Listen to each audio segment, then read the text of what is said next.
right there, and it's going to be giant ball versus We interrupt this program to bring you a special news bulletin. The Japanese have attacked Pearl Harbor, Hawaii, by air, President Roosevelt has just announced. The attack also was made on all naval and military activities on the principal island of Oahu. It's about 5 on the play. They'll spot the ball at the Dutchers' 40-yard line. It's looking down 5 for the Giants. 10 strong now, 10 carries, 44 yards on the day. Hello. Ike? What? Ike? Yes, sir. Any word on casualties? Yes, sir. No.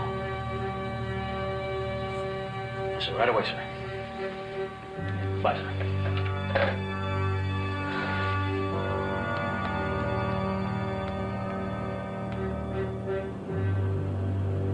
Yesterday, December 7th, 1941, a date which will live in infamy. The United States of America was suddenly and deliberately attacked by naval and air forces of the Empire of Japan. With confidence in our armed forces, with the unbounding determination of our people, we will gain the inevitable triumph, so help us God.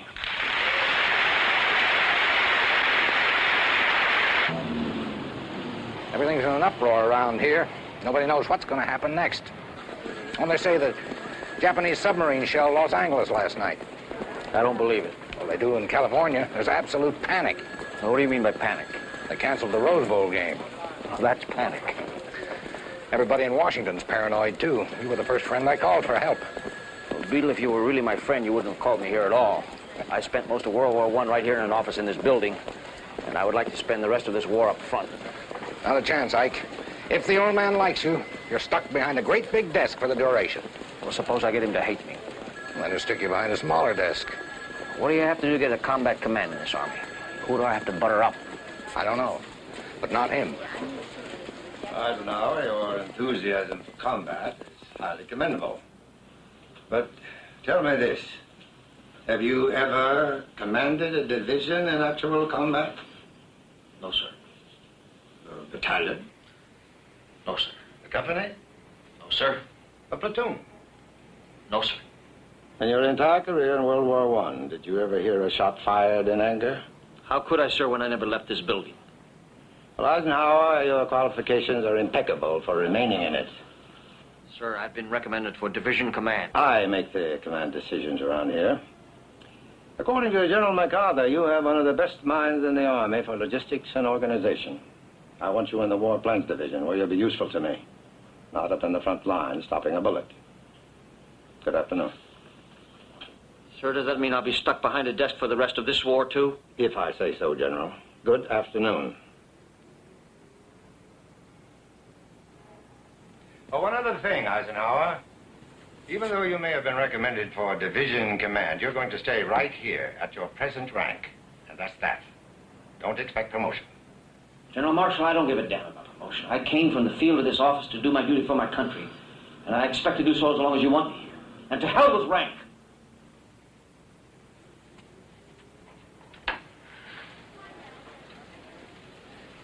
Sir?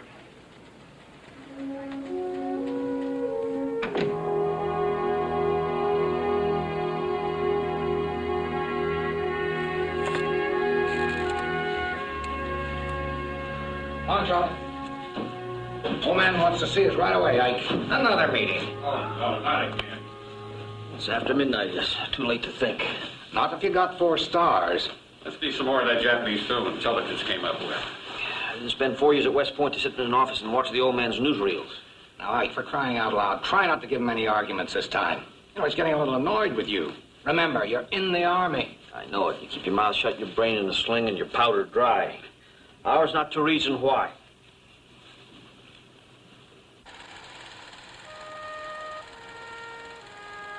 Japanese forces stormed the fortress of Corregidor in the Philippines and overran its last few survivors. These recently acquired Japanese films show General Jonathan Wainwright signing the first military surrender in the history of the United States of America. and the death march of American prisoners captured with him on Bataan. Reports smuggled out of the Philippines say that almost 50% of the U.S. soldiers in that march did not survive the ordeal. Enough of that. Gentlemen, how can we make sure it never happens again? Obviously, by doing everything we can to strengthen the Navy, George. I would have been disappointed if you hadn't said that, Admiral. Let me show you why. Our west coast, from Seattle to San Diego, is wide open to attack and invasion. We must immediately write off the war in Europe and shift our fleet out of the Atlantic so that we can bring every ship, every weapon, every man available to the defense of our Pacific coast. This is not my considered opinion alone. I believe this is the opinion of every ranking officer in all the services. Baloney. Now, was that your voice I heard? Sorry, sir, just a private opinion. Would you care to make it public and give us all the benefit of your one-star wisdom? Sir, almost every officer in this room is better qualified to speak than I am, if rank is the measure. Now, you surprised me. You told me yourself you have no regard for rank. We have these informal discussions to encourage independent thinking. If you have anything of value to contribute, it's your duty to do so now. If you put it that way, sir, I have no choice.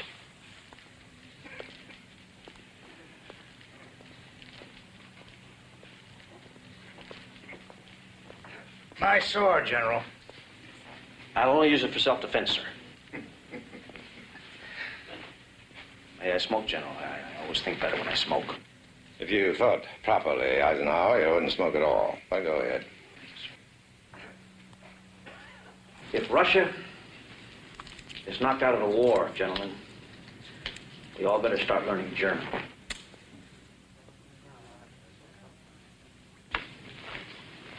Now, Europe, not the Pacific, is the only front that all three allies can attack simultaneously. The Russians, the British, and us.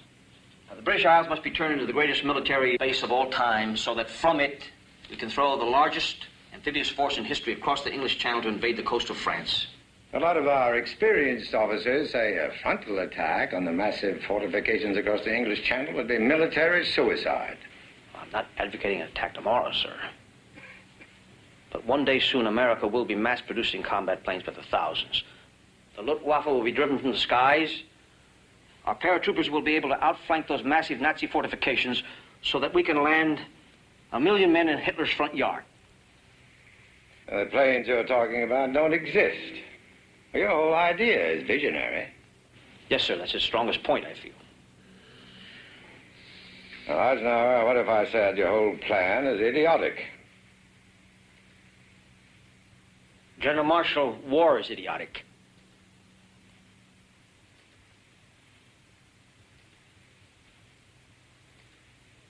How soon could you leave for London? Sir? The President and I have been talking about a plan similar to yours with the British. Are you packed? Well, General, I never unpack. I'm in the Army.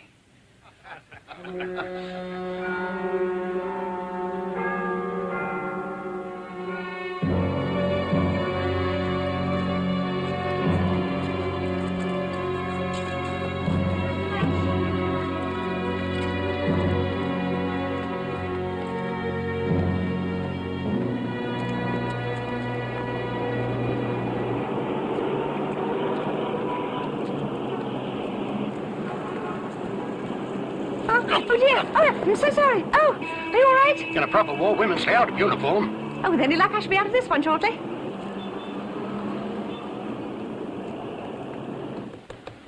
Damn. Just a minute.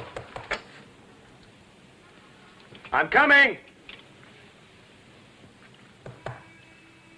Hold it.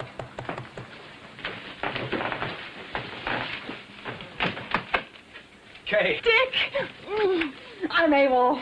I've been waiting in the car all morning for one of your bloody American generals, and I finally told Sybil I was starving for lunch. Oh, I am. Starving. Kay. Me again, that's what I came for. Okay, I know I'm not very neat, but I do have one rule. Not in the hallway. Oh, why not? Shake up this stuffy old hotel.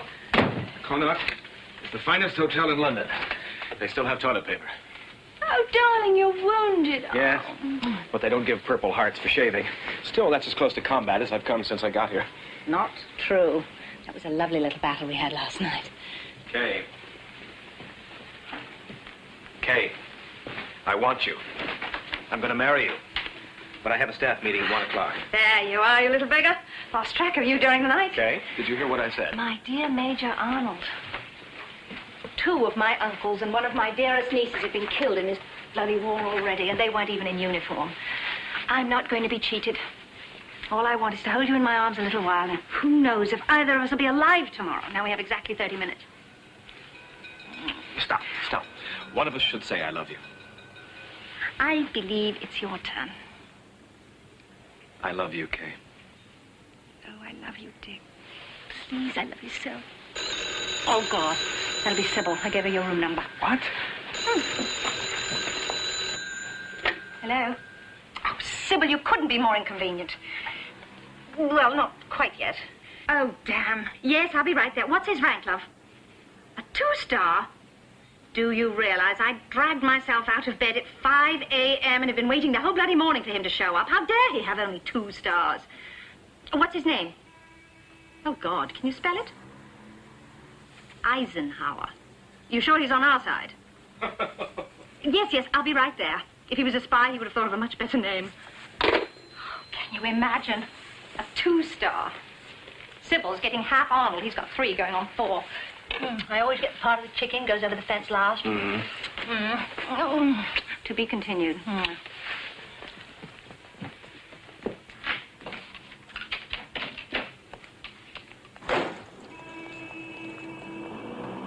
Oh, I'm so sorry. I can't stop to pick it up this time. Put a string on it.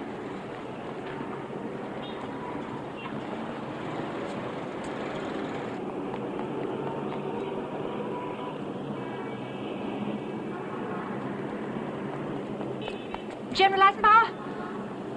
Nice try. Eisenhower. Oh, sorry, sir.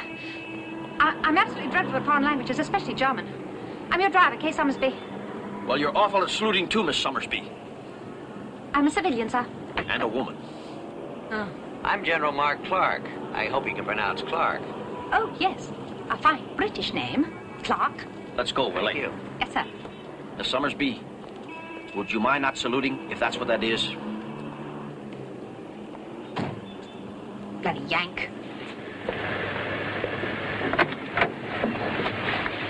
Where to, sir? Connaught Hotel. What? Good Lord. Miss Summersby, I hate to ask, but do you know where the Connaught Hotel is? Yes, sir. This is it. For your information, General, I got out of a very warm bed at 5 a.m. to drive you and General Clark no more than 250 yards. It's going to be a tough war for you Americans. I am glad you are saving your strength. Sir. Miss Summersby, like it or not, we are allies. We're going to have to learn how to get along with each other. Now, since the British nation is our host, I suggest you start first.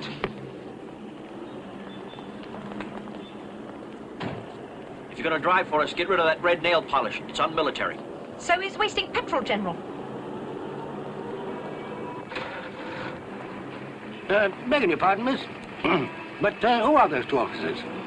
I don't know who the taller one is, but the shorter one is Jesus Christ.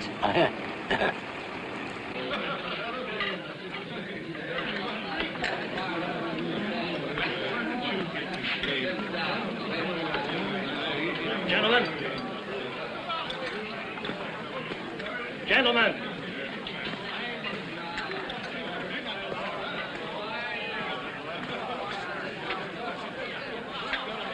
Gentlemen, may I present our guests from the War Department in Washington?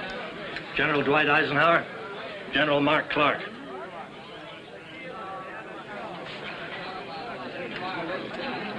At ease, gentlemen. At ease. You officers in this room are the vanguard of American forces in England. General Clark and I have been detailed by General Marshall to report on your state of readiness for immediate combat against the German war machine. If what I see here is any indication, all you look ready for is tea time. I've heard this operation has been called the Call-Out Country Club. Well, that club is now disbanded. The Atlantic Alliance was not intended to be formed solely with members of the opposite sex. Every officer in this room will get one chance to prove he belongs here. One, that's all. Either measure up or be shipped back to the U.S. For those remaining to participate in the invasion of Europe, I wish Godspeed and good luck.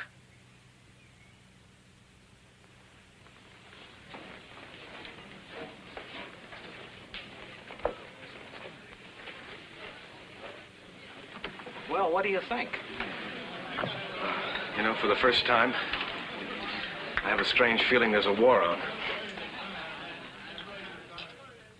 Our repulsive American cousins must learn the virtue of patience. They will never succeed in shipping sufficient numbers of men and material to this side of the Atlantic to launch an attack across the English Channel this year or even next year. In the meantime, they must rely on the British General Staff to lead their inexperienced army and navy on the long, slow road to victory. General Montgomery, shouldn't we work together instead of apart? General Eisenhower, the British Army and the Royal Navy were winning wars when America was inhabited by naked savages. Now that we've got our clothes on, maybe you ought to let us help. And so you shall. But the only attack we can launch, with any possibility of success in the near future, even with America's eager help, is one directed against the German and Italian forces occupying North Africa. Now, this... May I ask who's smoking?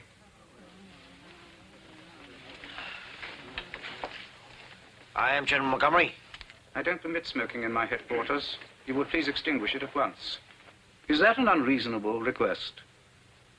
On the contrary, General, it's the only reasonable remark you've made all morning. The only practical offensive we can mount in the foreseeable future is against the German and Italian forces occupying North Africa. Can you get us to the airfield in 45 minutes? Yes, sir. You can take the pounding on the back road, sir. Thank you. What have you done to your fingernails, Miss Summersby? I Americanized them according to your instructions, General. Khaki.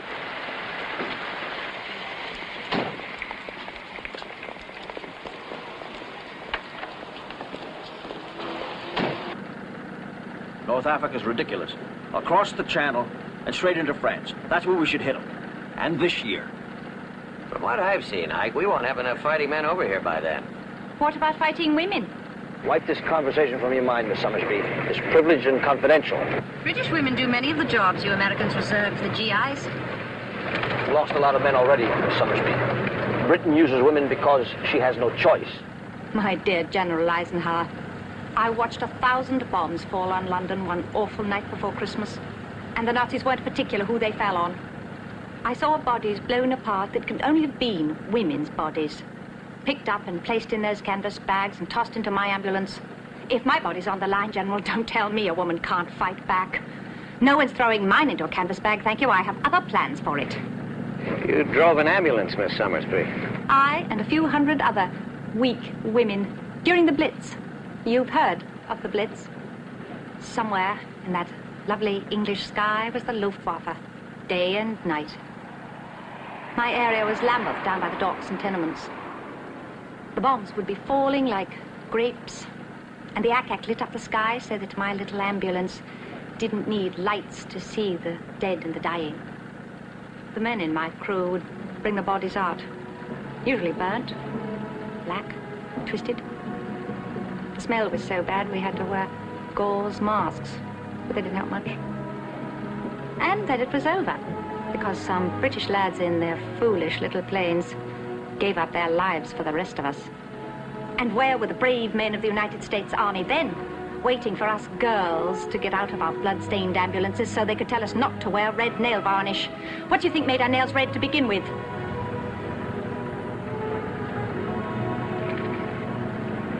Summersby, I want you to know you succeeded in making me feel like the SOB I really am.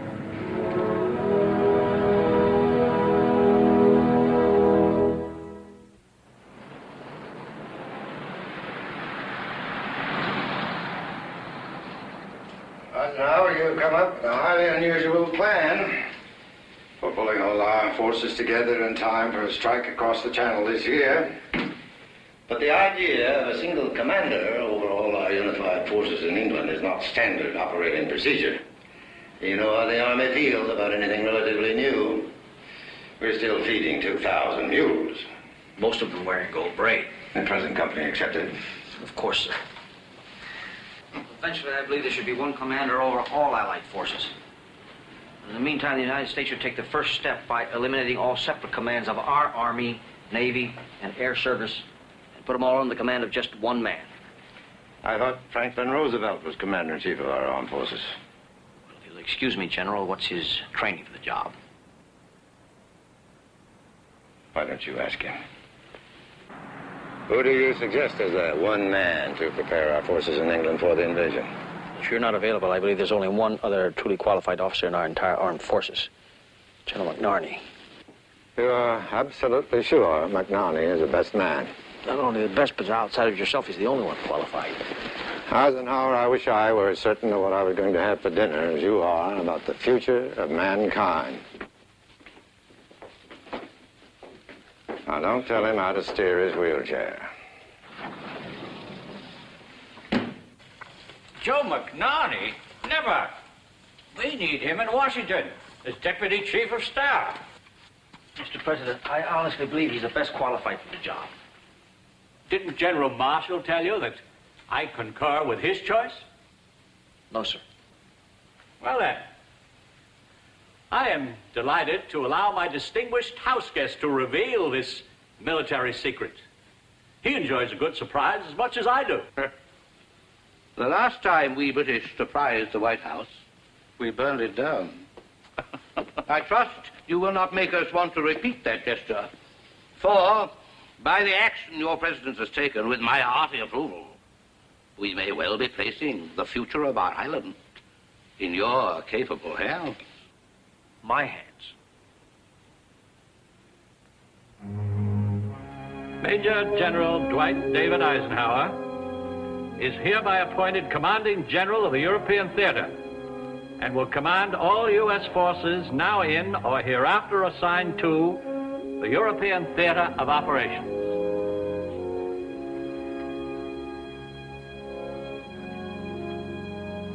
What's the matter, Ike? Don't you want the job? Of course I want it, Mr. President. General Eisenhower, you will be preparing men for an invasion such as has never been seen in human history. Because of the demands of war, you will have to make many decisions by yourself, affecting the lives of hundreds of thousands of men.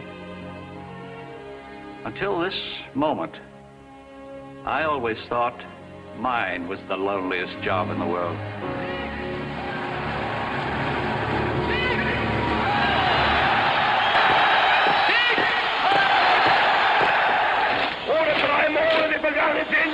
Wie es euer Terror seit Jahrhunderten gegeben!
Steak's almost ready, Mamie.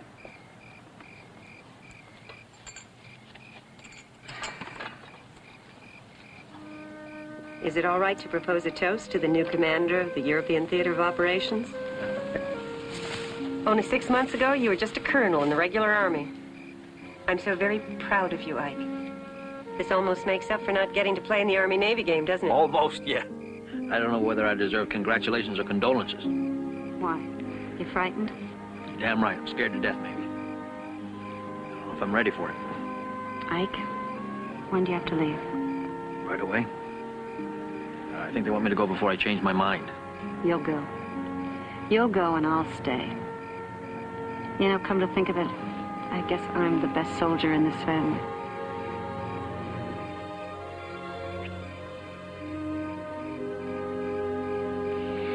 Now I've got a husband who's a commanding general and a grown son at West Point. There's a terrible war going on. My world will never be the same again. No one's will.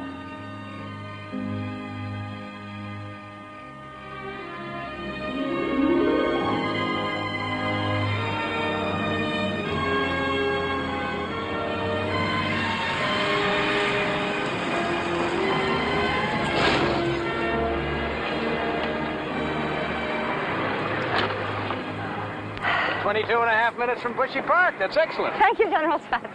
Although I think I did nip the trousers of that Bob into Trafalgar Square. Sell a gare, Miss Summersby. Oh, General, I know this is being terribly forward, but are you liable to be long?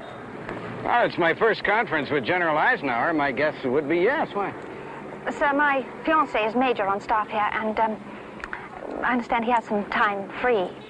Would I be permitted to be unmilitary for perhaps 30 minutes? Kay, you've never complained about the hours I've worked here, the jobs I've asked you to do, so any time that your major is in town, you just let me know and I'll stop the war for you somehow. Would, Oh, an hour and a half be sufficient? Oh, yes, sir. Thank you, sir. Well, it certainly wouldn't be sufficient for me. Go ahead. Oh, no. He's a love that one so well. I can hardly believe he's American. Well, he's probably not full-blooded American, or he'd be like their Eisenhower. Did you know he'd made all the officers move out of the Connaught and into barracks? What? We can't do that to officers. Oh, tell that to your spit-and-polish general. They're calling Grosvenor Square Eisenhower Platt. But, never fear, flat 12E, over the greengrocers in Shepherd Market. I couldn't think of taking a flat. No, it's not mine. This is war. The girls got together and chipped in on a lovely little foxhole. You bring your own fox. Kay! Dick! Oh! Darling, the ages. Oh, yes. No fraternizing with the natives. That order has just come down from the commanding general. Darling, can we get married in an hour and a half? That way, that Eisenhower ogre will have to let us fraternize as often as we want to. Well, there's one slight technicality. You see, I've just asked for combat duty. Combat? Dick, have you gone mad? Hey, you have a nice, cushy job at headquarters. Well, what I can charge, combat's the coward's way out. Oh. No, listen to me. The truth is that he's made us all feel a little bit guilty. Kay, you've done your share in this war. It's time for me to do Oh, for heaven's sake. Obviously, under the circumstances, it wouldn't be fair for me to ask you to marry me now. If there's anything I detest, it's patriotism from Americans. Now, look, we've got to talk this over in private. 12E. Right. Now, if we're going to have a battle, I want to be free to use all my weapons. Oh? Yes. Miss Summersby? Yes? I'm Tex Lee. I'm one of General Eisenhower's aides. The general wants to see you. Really? Does the general know that I am British and a civilian and not subject to his orders, Captain Lee? Don't be too sure, Miss Summersby. I've got an idea before long the British Army, the British Navy, and the RAF will be under his control. Good Lord. I may become a nun. Too late, dearie.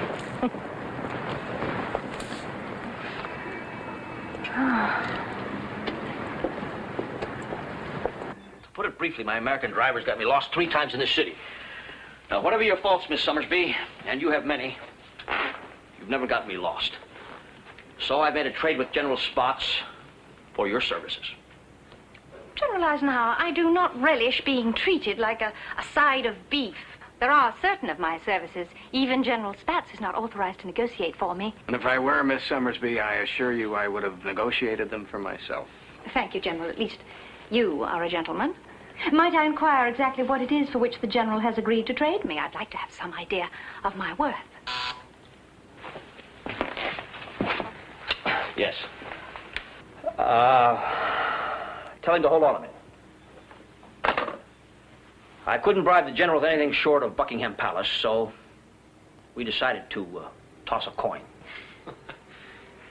Was I heads or tails? Miss Summersby, it may seem unimportant to you, but getting me where I have to go as quickly as possible may be of some aid to your country.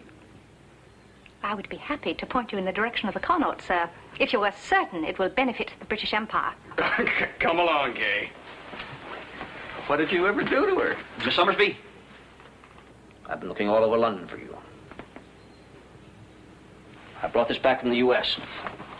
Consider it an apology. What, no Hershey bars?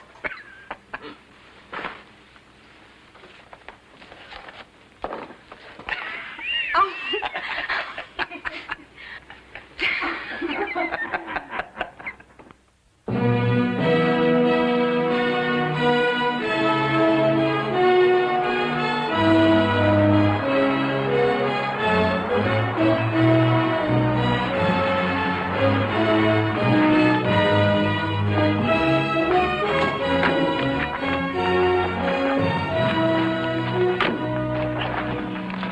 Connecticut Yankee entering King Arthur's court. I would suspect that's precisely the way our Prime Minister wants you to feel.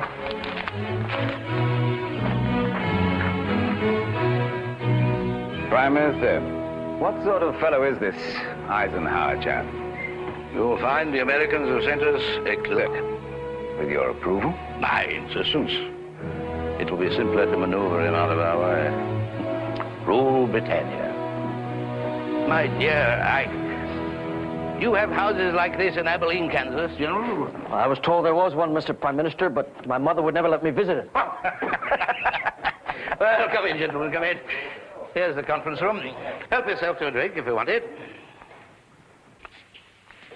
Down to work so quickly, General. We don't have much time to waste, Mr. Prime Minister. Joint Chiefs feel we must launch the Channel invasion this year. My dear Eisenhower, with all due respect to America, the far-sighted country that gave the world my mother, I urge caution.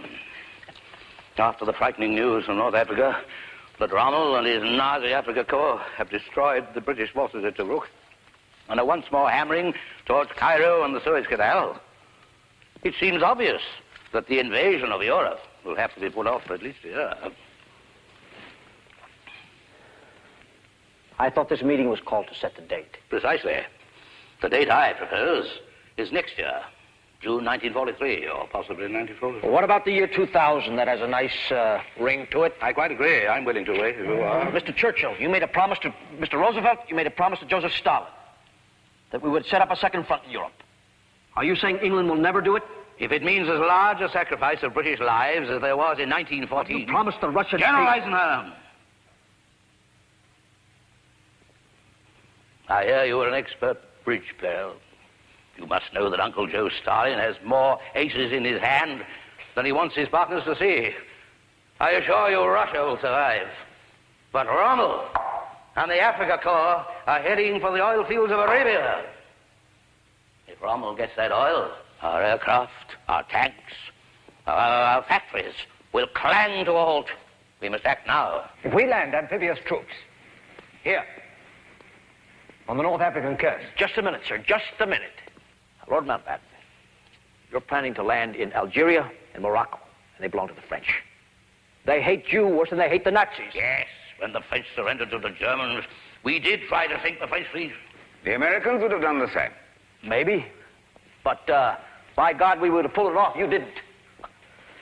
Now, there are still French battleships at Oran, Casablanca, and Algiers, where you're talking about landing. Yes, and something must be done immediately to get the rest of the French fleet to come over to our side. Exactly. How? I promise you I will crawl on my hands and knees and personally kiss the rear end of every admiral in the French Navy, if that'll do it. With the French, it might work, but I doubt it.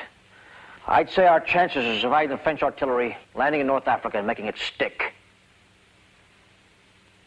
are less than 50-50. And, General Eisenhower, we must land. And we must make it stick. But how, sir? I have been in communication with your president. He has promised the tools to do the job. Weapons, supplies, troops, and the man to do the job. Congratulations, General Eisenhower. I am recommending you to command the Allied invasion of North Africa.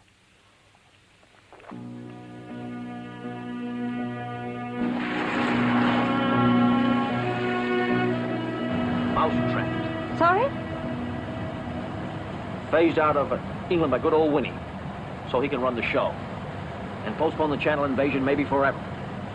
Good heavens, why are you so awfully pessimistic? I've just been given another promotion. And that's bad? This one is, yes. My first combat command, I'm being tossed in against Rommel, the Africa Corps, and the French Navy. Huckleberry Finn against Alexander the Great. So you intend to turn it down? Hell no, I've just begun to fight. That's a phrase from American history, Miss Summersby. Good Lord, air raid.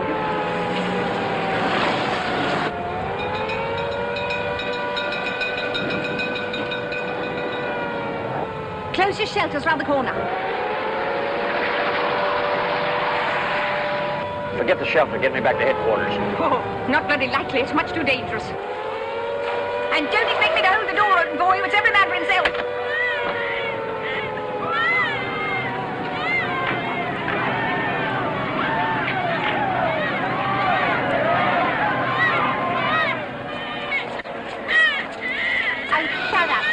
Next raid, I'll leave you outside. If you disobey my orders again, I'll have you skinned alive, Miss Summersby. Kay, call me Kay. Next time you leap out of my car, you may not have time for my full name.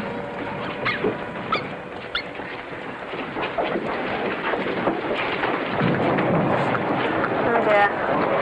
I come down my disrespect for generals, quite honestly, you know. My father was one, with the Royal Munster Fusiliers. That's an Irish regiment, isn't it? Yes, he was black Irish, as I am. Mummy always said she left him because she couldn't bear his temper or the Irish weather. Personally, I never thought the weather was so bad.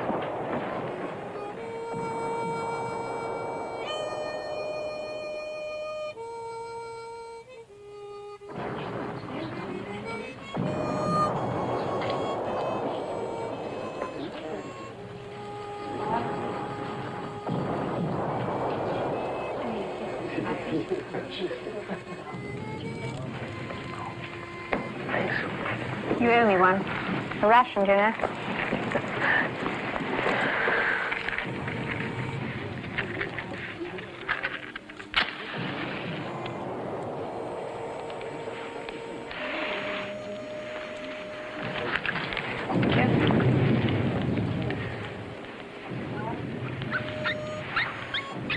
Oh, for Pete's sake. Look at here.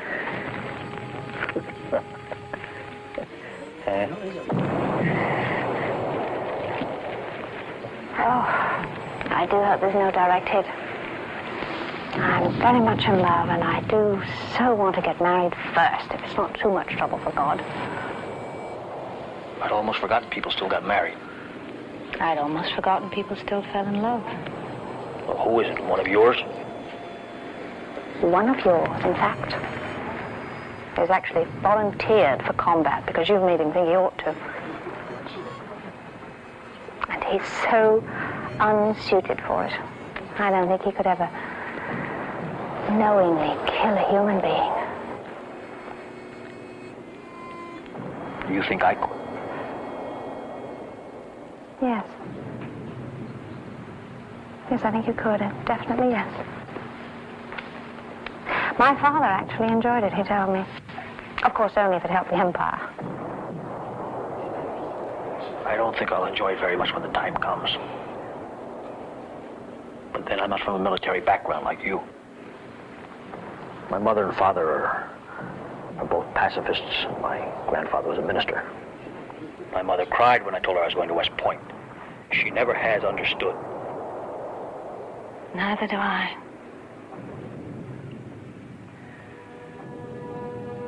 Kay, I have a son back home, Johnny. My wife and I lost our first child when he was only 2 from scarlet fever, and there wasn't a damn thing we could do about it. I have never been hit so hard by anything in my life.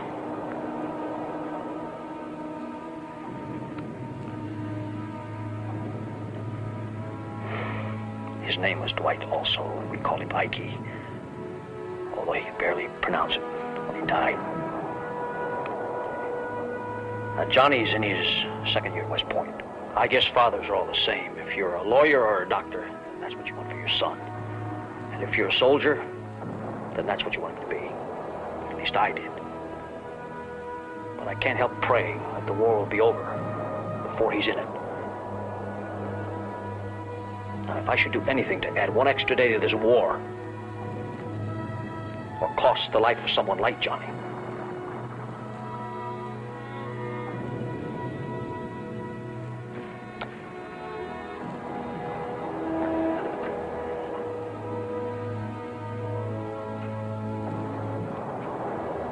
I believe this. I may say it differently, maybe not as well, but this is what I believe. Now, if it takes killing to stop this, then yes, I believe in killing. I didn't mean to turn this into a sermon, Kay. I needed to talk to someone, and you were here. It's perfectly all right, General. You've made me feel like the SOD I really am. All clear?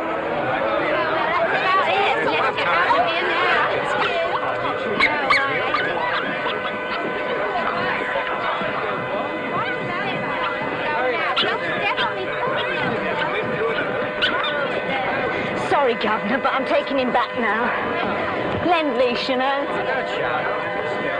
Somebody forgot Robert.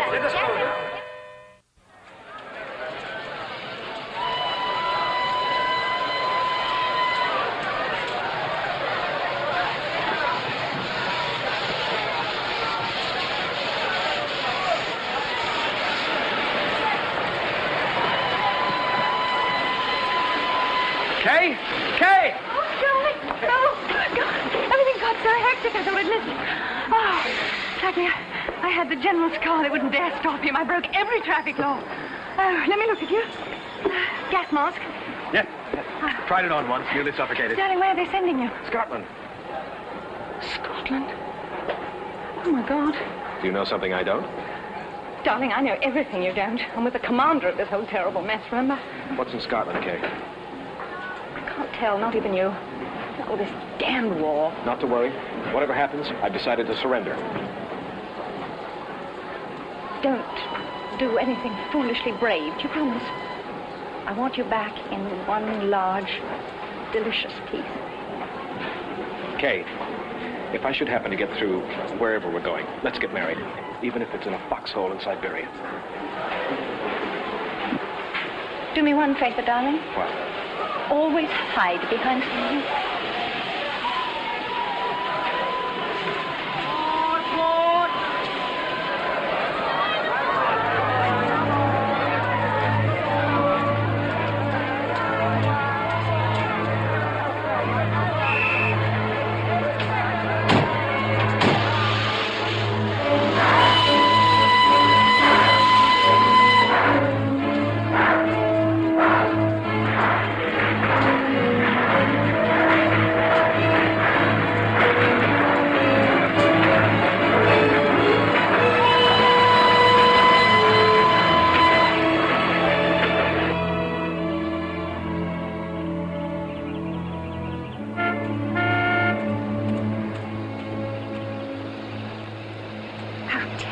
Congratulate you on finding such a lovely hideaway for the general.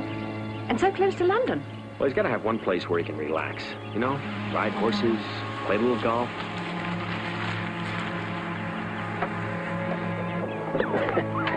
Would you go? What makes you think Ike wants a puppy for his birthday? This one can't even salute. Besides, I thought you didn't care for American generals. Don't pry. Well, all right.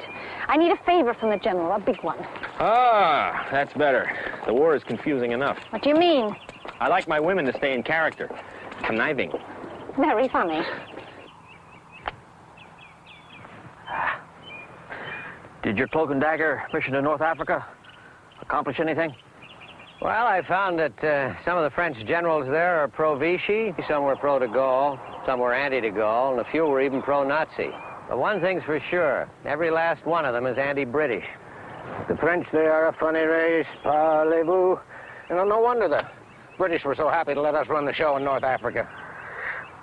Mark, what Frenchmen can we get to keep the French from firing on us when we hit the beaches? The French officers all suggested General Henri Giraud. Giraud. Hero of both world wars, refused to go along with the French capitulation to Hitler and wound up in a Nazi prison. But he escaped, didn't he? That's right. Right now he's someplace in southern France. Giraud. Any man that can escape from a Nazi prison camp has the kind of guts we need. But how, if he's still in Vichy France? Well, it's too late for any more buts. Find Giraud and get him out any way you can. Right. All right, let's go. It's time for my surprise party.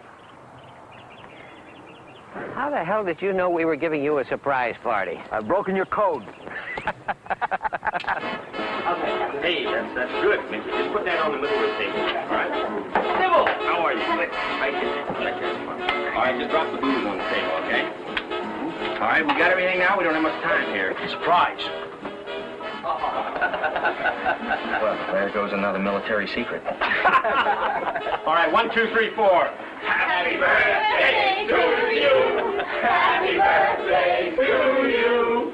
Happy birthday, dear General.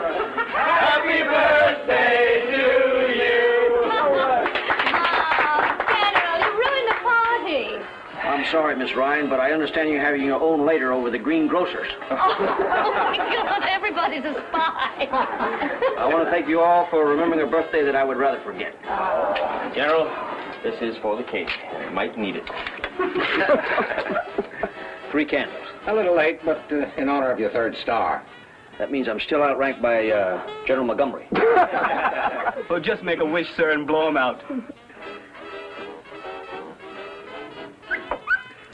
Come back here. The little monster. You're an absolute monster. Come here. Come back, you little wretch. Oh, you ruined everything. Come here. Oh, Jim, I'm sorry. I went to so much trouble having this parachute made for him, and then the little rocket decided to bail out. Happy birthday, General. Oh.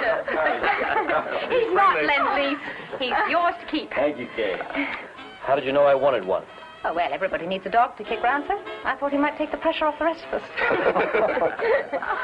You may be right. You better blow out the candles, General. They're melting my icing, and we can't get any more sugar. Take it. Don't forget to make that wish. I want to see.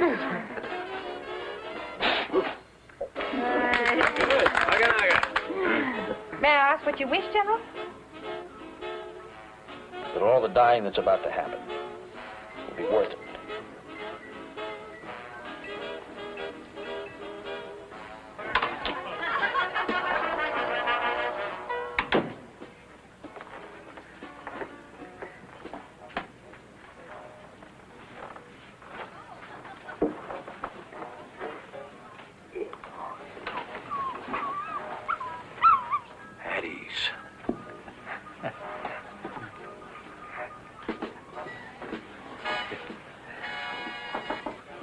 General?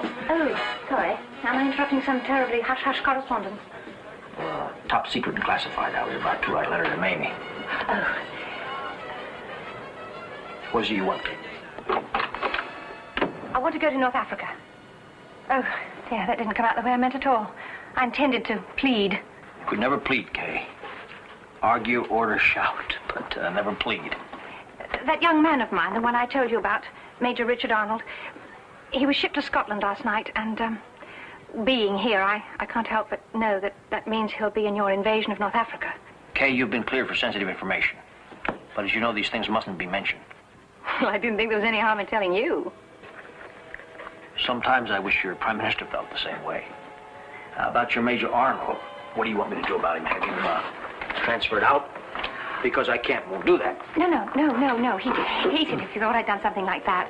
No, you see, the thing is, last night he asked me to marry him. Or I asked him, I can't remember which. He's asked me many times before, but last night was definite. We were both perfectly sober and fully clothed. Yes, that is quite definite. This isn't just some wartime roll in the hay, General. Dick and I have both been married before, and my divorce has come through, and his will too, any minute. I love him, and I would dearly love to become his bride before he stumbles into a booby trap or something equally foolish. If I'm in North Africa, I have a chance of bringing it off. But you're a civilian, Kay. I can't order a civilian into a combat zone. I'm not very civilian, you know that. And you will need a driver over there. Generals never walk. So now you know why I gave you this bloody expensive puppy, sir. Well, now, who's going to train this bloody expensive puppy? Oh, I'll teach him, General. I promise you. He's very bright. I'll explain things to him, and I'll set him a good example. I'm sure you will. You know, I think I'm going to name him, Telek. T-E-L-E-K. That's for Telegraph Cottage and K. Do you like it? I mean, since you're training him, I guess he's half yours. Yes. Does that mean yes or no?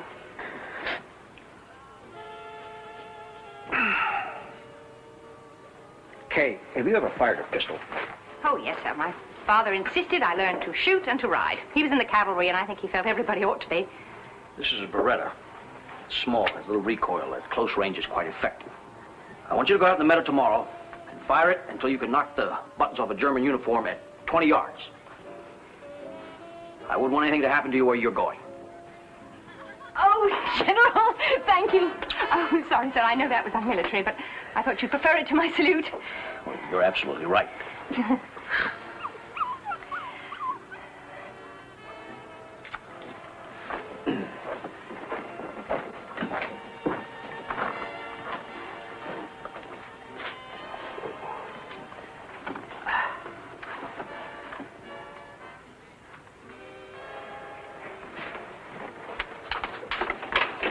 Tell your major to be careful. I wouldn't want him on my conscience.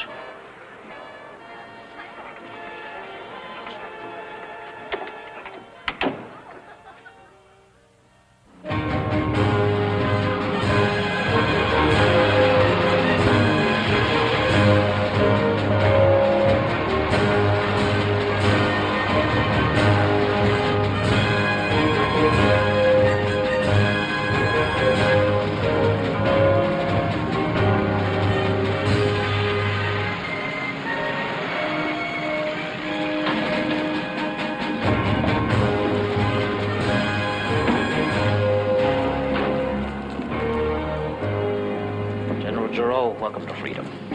It has been a long road. Je vous embrasse. Au nom de la France. This way, sir. I'll show you I'm ready to take over full command tout de suite. I tried to explain, but he can't understand my French, and he doesn't want to understand my English. Naturellement, the first landings must occur near Marseille. Then we must move quickly up the valley of the Rhone and split the Nazi forces in two. And then Paris. General Joe, obviously you've been out of touch with the military situation. The attack will occur at dawn tomorrow, but not in France. In French Morocco and French Algeria. Incroyable. Unbelievable. You are attacking neutral French possessions. The French Army and Navy will resist to the death. That's why we need your help here, sir. This way, General. Joe, I understand your feelings. North Africa, we must try to stop Rommel's drive toward the Mideastern oil and throw the Germans into the Mediterranean. Now, you must order the French Navy and coast artillery not to fire on our ships. I must refuse. It is impossible. I will take command only to return with the liberating army to the soil of France. For this reason, I am here. For this reason only. For God's sake, you've been rotting in the Nazi concentration camp. Now, who is the enemy? Them, not us. Now, you must issue this order. What will be my authority? Commander of all French forces in North Africa. I'll give you my guarantee. And what will be your authority? Commander-in-chief of all combined Allied forces in this theater. You do not understand. My country, my family will not allow me to assume a subordinate command. I am Joffre.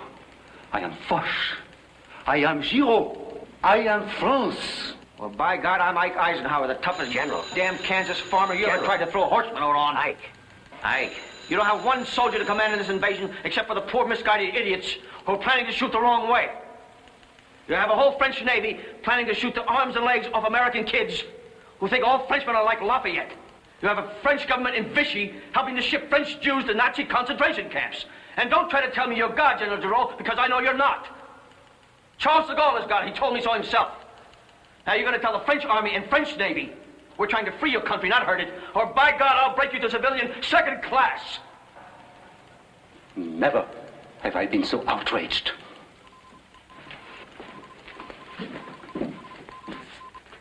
General Henri Honoré Giraud is second in command to no one.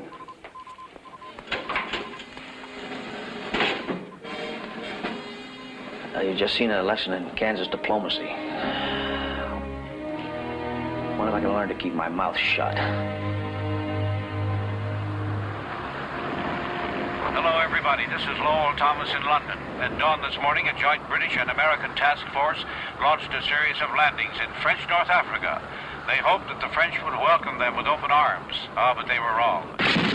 French naval vessels and coastal batteries opened up a murderous bombardment. Allied naval vessels had no choice but to return the fire, and the battle was on. The British, to some extent, are reaping the harvest of hate sown when they tried to sink the French fleet. And the French include anyone who helps England, that means America, of course, in their passionate hatred.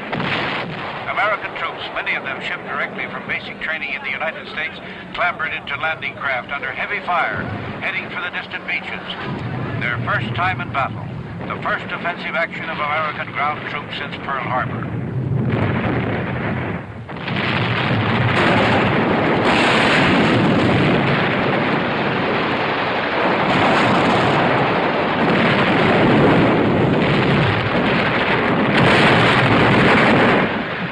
The French in Casablanca Fortress have opened fire on our ships. They've scored a hit at 14,000 yards. 3 of our paratroop planes shot down, sir. Where the hell's George Patton's task force? We've lost radio contact with his ship, sir. Heavy artillery at Algiers Harbor, General. More French batteries shooting at us. The French, they are a funny race, Parlez-vous. What a waste. What a terrible waste. Patton was supposed to land near Casablanca 4 hours ago. Where the hell is he? Oran Airport on fire, sir. Ike, Marshal Pétain is broadcasting from France. He's ordering the French Army and Navy to resist us to the death. Poor man speaking with a German accent. Sir, General Patton radios that he's ashore in force at Casablanca and kicking the hell out of the French. Right! The frogs are throwing down their arms and coming over to our side. Yeah, it's about time. Bless his heart. Well, send him a message that their weapons are to be returned. They're to be treated as allies, not frogs. Bless his heart! Sorry, good General sir. Patton, huh? Sir. General Giraud.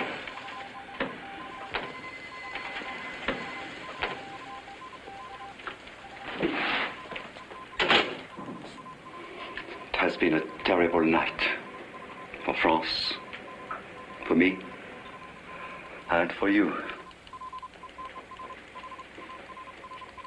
General Henri Giraud places himself under your command.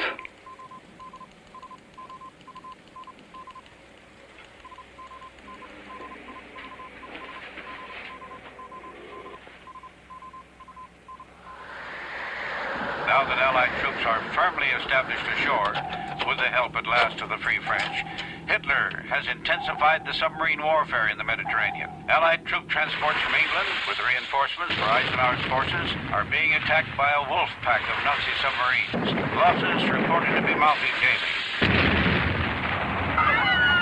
This is the captain speaking. Abandon ship. To your stations.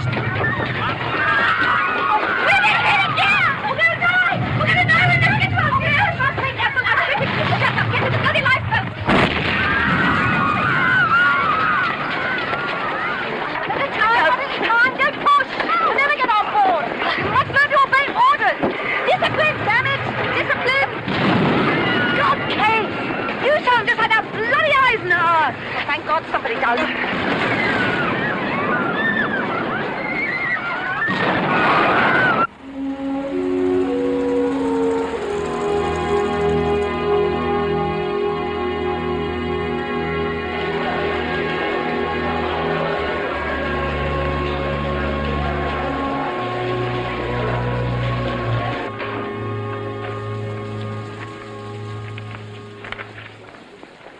Ike, there's a report here from the British Navy. 4 ships have been torpedoed near Oran. One of them is the Strathallan. Strathallan? Well, that's the troop transport Kay Summersby is aboard. Was aboard. Let me see that. God, Kay? They're picking up survivors, but that's all we know. I could have arranged for her to come with us by air. I brought the dog.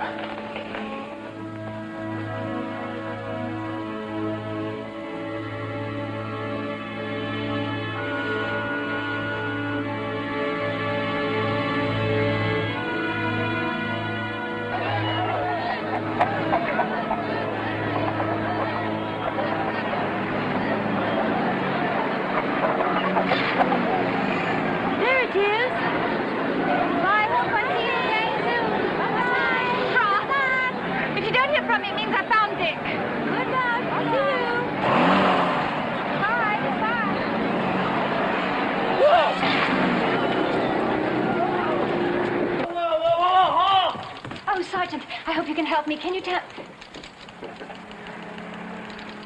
Oh, I've been torpedoed. At least. Can you tell me if Major Richard Arnold is at his headquarters? He's with the engineers. Any of you guys know a Major Arnold with engineers? Well, I do. Sorry, baby. Must have given you the wrong name when he torpedoed you. Excuse me, I'd like to place a call to headquarters in Algiers, please. Honest now, who are you going to call, honey? General Dwight D. Eisenhower. My God, it's Queen Mary. Hey, what's all the noise? Lady wants to talk to Eisenhower, sir. Corporal, I'm tired and cold and nasty, but I wouldn't want to ask General Eisenhower to tear your head off, so please put the call through immediately. All right, what is all this bull about Ike? Colonel, I am a civilian on General Eisenhower's personal staff, sir.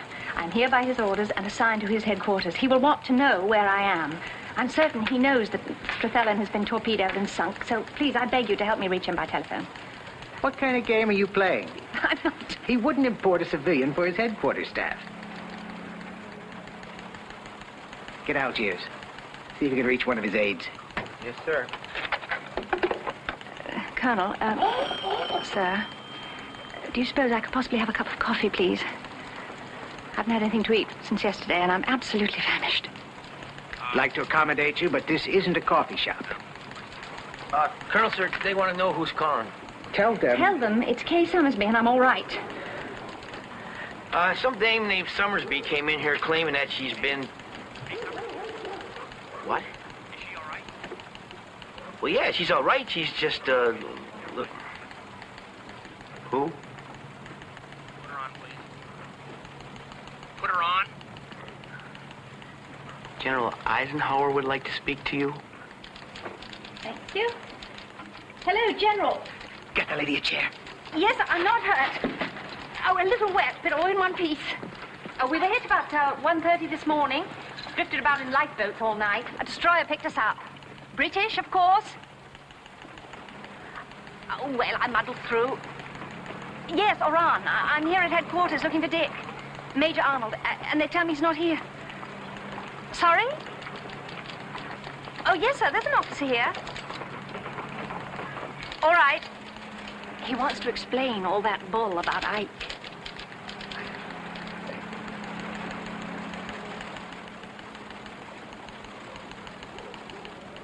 Colonel Oppenheim here, sir. General. Sir. Sir? Major Richard Arnold. No, sir.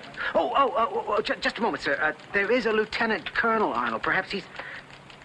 Lieutenant Colonel? Yes, sir.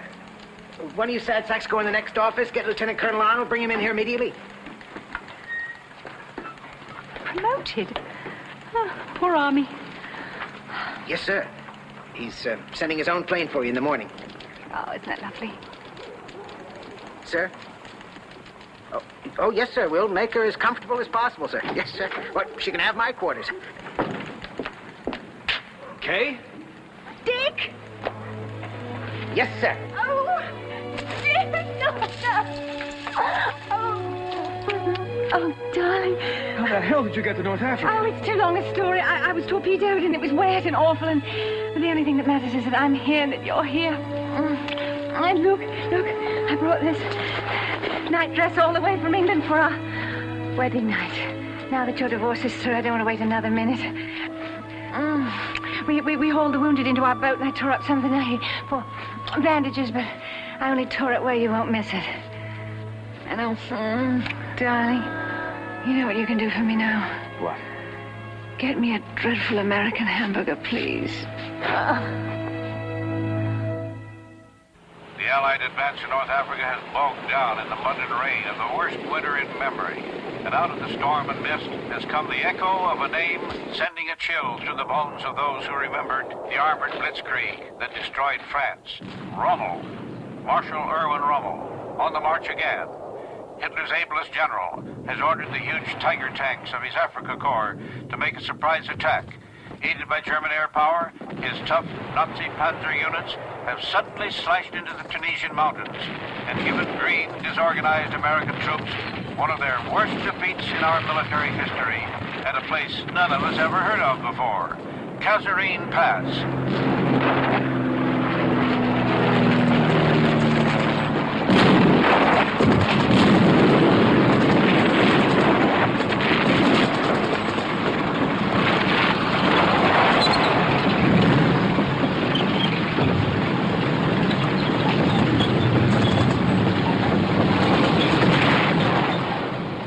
Casualties heavy, but the greatest casualty is American pride and American confidence.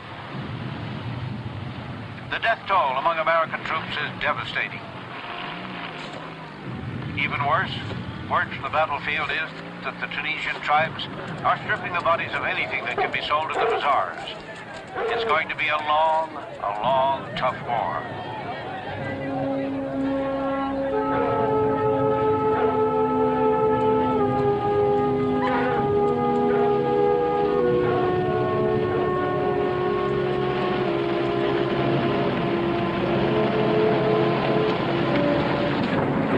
Stop the car.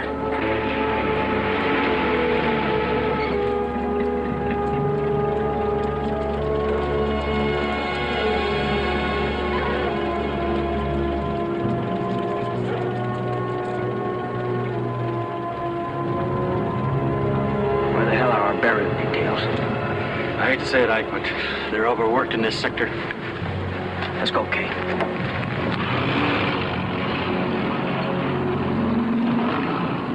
Rommel isn't taking any prisoners this trip. Right now, immediately, I want a counterattack launched. Plane coming in at 11 o'clock! Mr. Messerschmitt, can you hear it? Look out!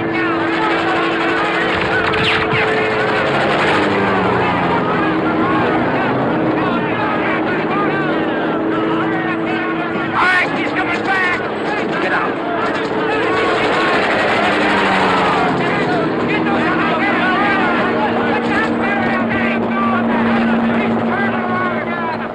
Decent uniform I've got left. I'm going to get married in it. I'm sorry, Miss Somersby.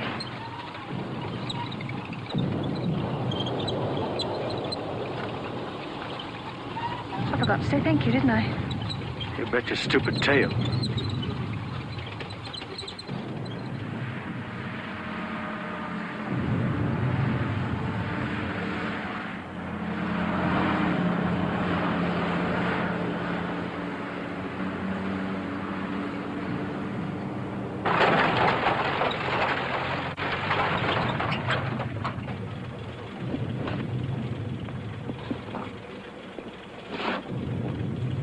What the hell is this? General Hoffenberg's command post. A whole company of combat engineers has been working day and night to build it. It's bomb-proof. Until now.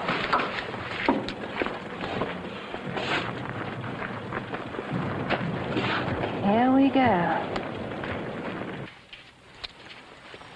Damn it, Ward. Your troops control the passes.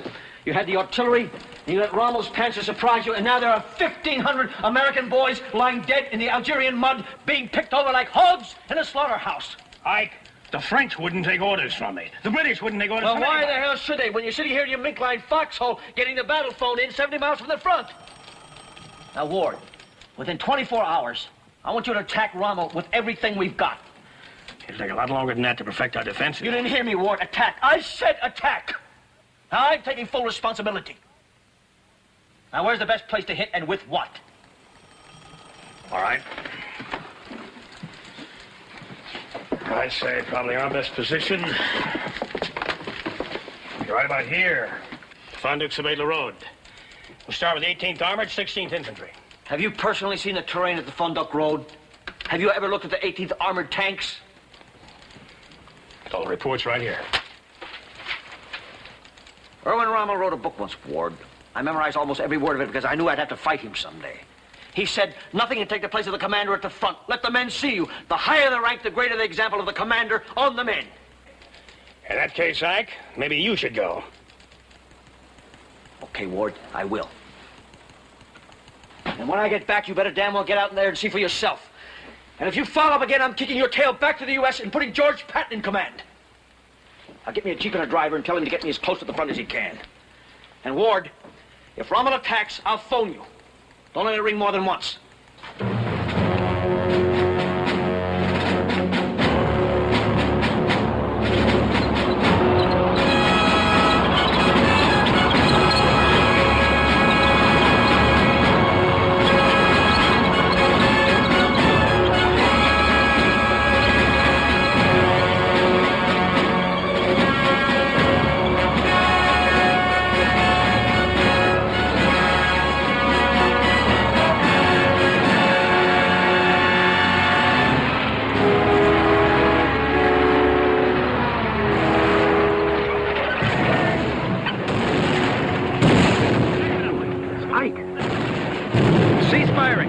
Keep firing, I feel a lot safer. Command's firing. Front edge of this battle line. Sir? Front edge of this battle line. 4 miles over that ridge, sir. On the double.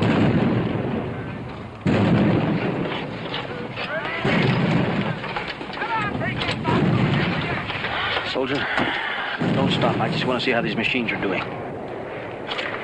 Well, if this was a woman, I'd kick her out of bed, sir. Why? It's a stinking coffin. It's got a pea shooter for a gun, wouldn't blow the cap off a bottle of Budweiser. The supply gave us training ammo instead of armor piercing. Why was that? That's all they had. Krauts using stuff goes right through the plates. And what the hell, right? I guess back home they need all the good steel for Cadillacs. Well, new Sherman tanks are on their way now. 4 of my buddies on their way too, sir. They just brought them in, over there.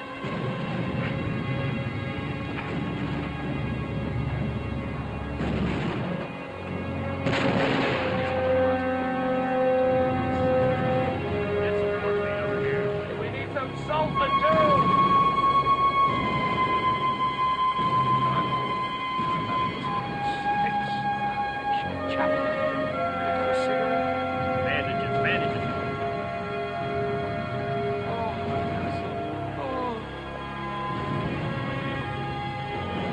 It's all my stupid fault, Luke. I gave the order to take a long-shot gamble to capture Tunis before we were ready. I was too damn stubborn to admit we'd failed. I didn't order a pullback. I was wrong. And that smart son of a bitch, Rommel, saw we were overextended and took advantage of it. So now there are thousands of green American boys dead, while their green commander-in-chief is still alive, sitting behind a stupid desk. You didn't have much help from your commanders in the field, Ike. Well, who picked them? I did. I'm the commander, Luke. You know that. I'm not responsible for this horrible mess.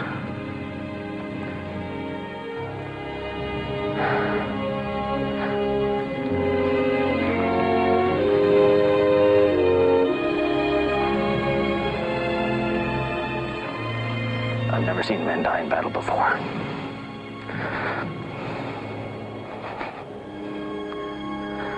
I wish to hell some of those poor kids would close their eyes.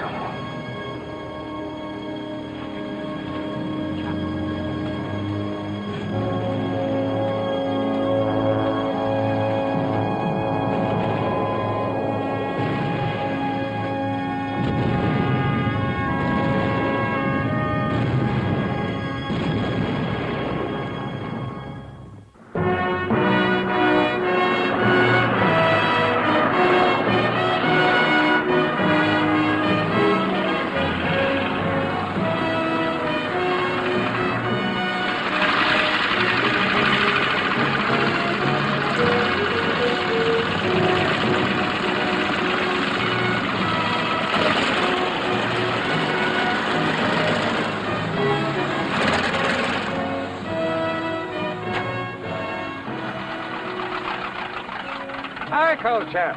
Devil, it's good to see you again.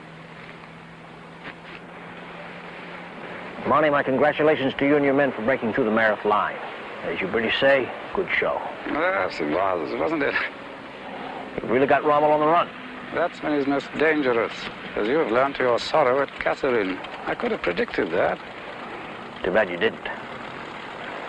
I've relieved General Hoffenberg of his command and sent him back to the U.S. General Patton here is taking over for him.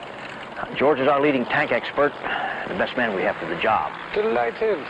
I've heard so much about you, General. Hold it there, sir. Up until this moment, I didn't believe it.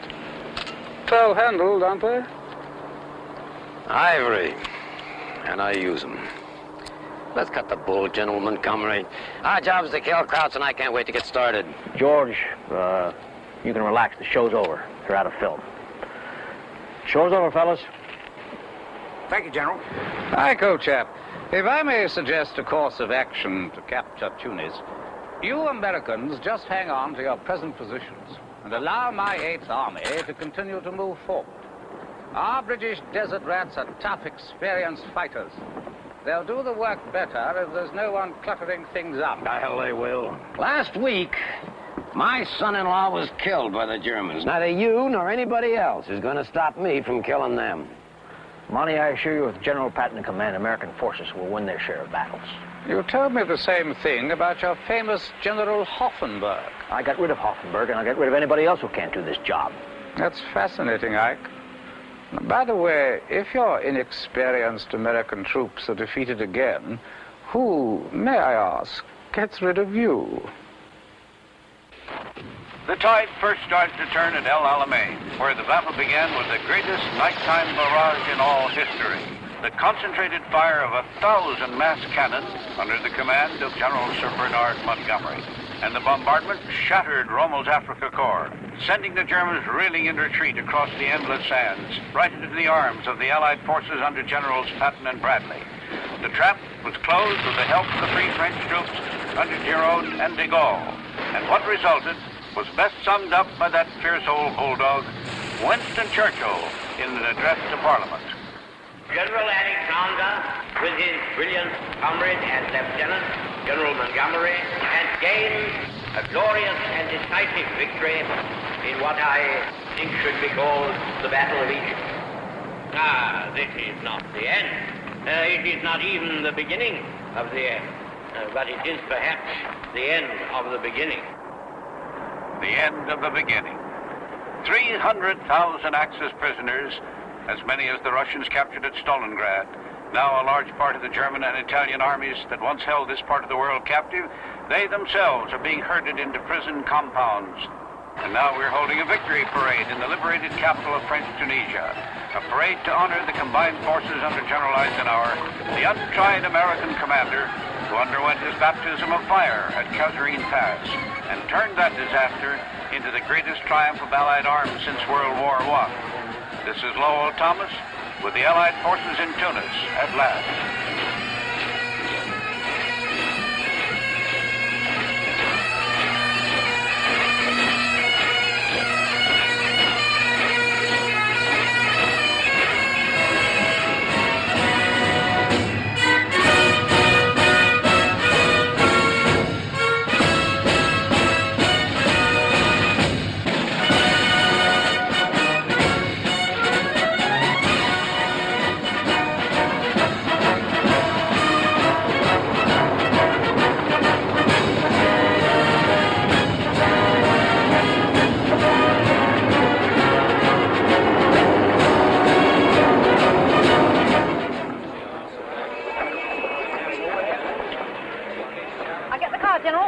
You're learning. Slowly. Sir? I didn't want to spoil the celebration. This just came through this morning. It's Colonel Arnold. You want me to break it to Kate?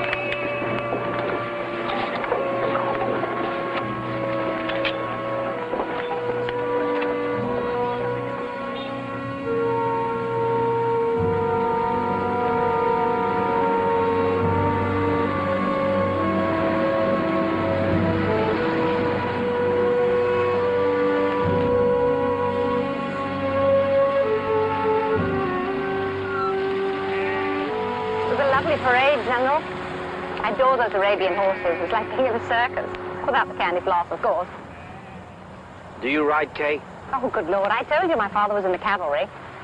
Had me on a horse before my nappies were dry. We have Arabian horses here at the villa. Would you care to ride with me this afternoon? Oh, well, I'd love to, but I have no riding clothes, no proper boots, nothing. Thanks awfully, but I really couldn't.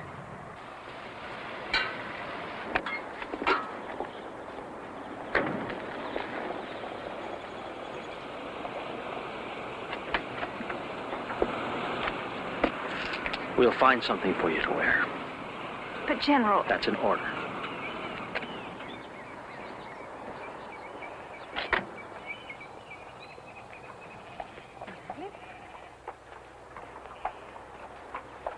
Come on, Mishka.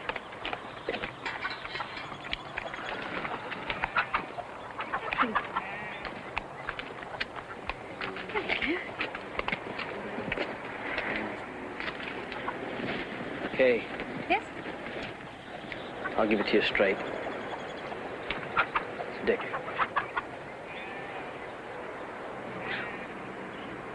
Oh, please, no.